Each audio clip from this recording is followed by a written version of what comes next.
talk about Chesapeake Are You Ready initiative. Now this highlights the importance of early education and its link to a thriving business community. So welcome to Thinking Out Loud, Catherine Jesse.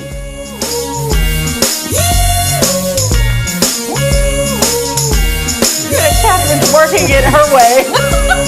Hi, Catherine. How are you? Thank you for being here. Thank you. Please have a seat. Chesapeake, are you ready? Are you and ready? That's like R, the letter R, and you. And what is that? Well, it's an initiative that started about 2 years ago because it was in response to our Chesapeake Comprehensive Plan on Youth. It's a collaborative partnership between the schools, the city, and community agencies, really to help our youth succeed. So it kind of simple. Gives them a head. I mean, what does it consist of? A classroom or field trips or what, well, what do you actually, do? we're looking at it more of a system approach, and we focus on early education, out of school time, workforce development, and family engagement. Just ways that we can make sure our kids are ready for school, life, and work. Okay, so are there certain ages at this that you're? Well, my concentration that I know the most about is working with early childhood, and so that consists of working with the school system, working with our child care providers, our parents, and really anybody who works in early care and education in the city is working together. And so when kids get involved in this, what do you put them through? Are there exercises or?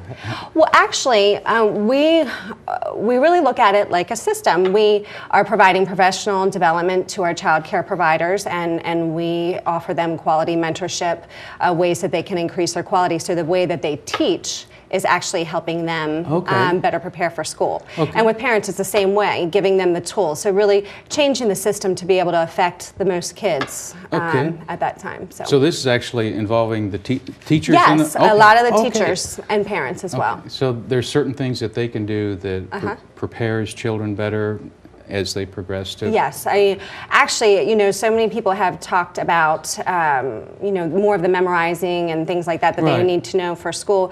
But really, we're talking about they need things like problem solving, being able to play well with others, critical thinking, and talk about more of that social emotional stuff, those soft skills. Now, is this something new?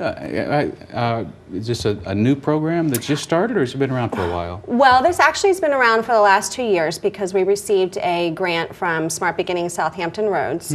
And so that really started it 2 years ago in July 2011. But since then, this is a national initiative as well as a state initiative to really increase our early childhood education. Okay. How'd you get involved in all this? Well, it's kind of confusing, how life works out. I have a community programs background, and I used to be a preschool teacher for 5 years when I had young kids. I worked part-time, and so it kind of all came together. It was kind of like it was fate. It was my passion, and it was what I was good at, and so I feel very fortunate to be doing what I'm doing. Yeah, and do you see, you have success stories. How do you know you're making an impact on young people? Can you see the progress? Well, there's a lot of different ways. I don't want to bore you. No, I'm just kidding. No, it's not boring at all. But with some of the professional development, we've created a training series that meets monthly with our family home providers and our child care providers. That's very well attended. Actually, we usually have a waiting list. And that's a success story for us. That these child care providers who they don't get into this because of the pay. A lot of them are living below poverty. They get into it because of the passion they have for young children. So they want the additional professional development. They want our assistance. So that's a great success story. Some of the other success stories that we've had, it's really working with the school system. Yeah. They really want to have the kids ready to learn when they come as well. And we've had, over the last 2 years, 800 families participate in kindergarten readiness workshops, which originally was focused in our Title I schools, but now we've been also doing that citywide. So that's another success that we have had.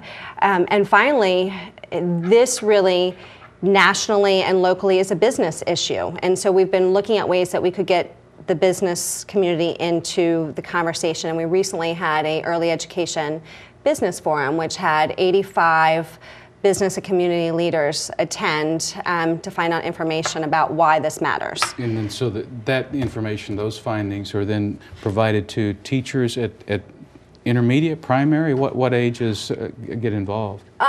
Well, when I'm talking about the business forum, actually what that was is almost like an education, because a lot of our businesses, and Stephen Wright from Economic Development spoke, and our businesses that are coming into the area or already are here are saying we don't have the skills in our workforce, or we want our certain skills, critical thinking, the same things I talked about earlier, problem solving, teamwork, those types of things.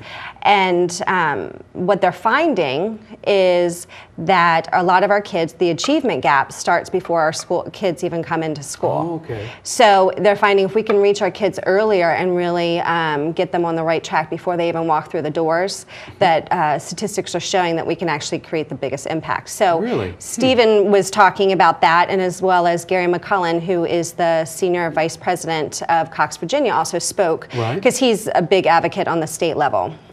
So it was a great success story to get the conversation going on things that we can do together as a community. Now, is this this is a city initiative? It's a national program, but you're kind of heading up the city the city portion of that. Is that correct? Yes, the city portion of that. I'm really coordinating, but there's so many players. I just feel like I'm the person who's kind of there's so many people involved, and just kind of it's a whole coalition of professionals and community members that. And this goes on year round, or do you have absolutely what year is round. the next step? Anything coming up in the future you want to talk? Well, we're excited to start our training series again in September, and we have a large early education conference on October 19th, which is called Raising the Bar at Greenbrier Middle School. That's coming up. We'll be starting again our Small Business Development Center program, which is a business mentorship program. We got so much going on, and it's year-round, and we're excited. Is there a website or something like that where people can find out more about what you're doing? Well, right now they can find out by contacting me. My number is 382-6796. Okay. And my email is kjessie@cityofchesapeake.com. And I am in the process of creating ChesapeakeAreYouReady.com, which will be launching in September. So stay tuned. Well, it sounds like a great program. Yes.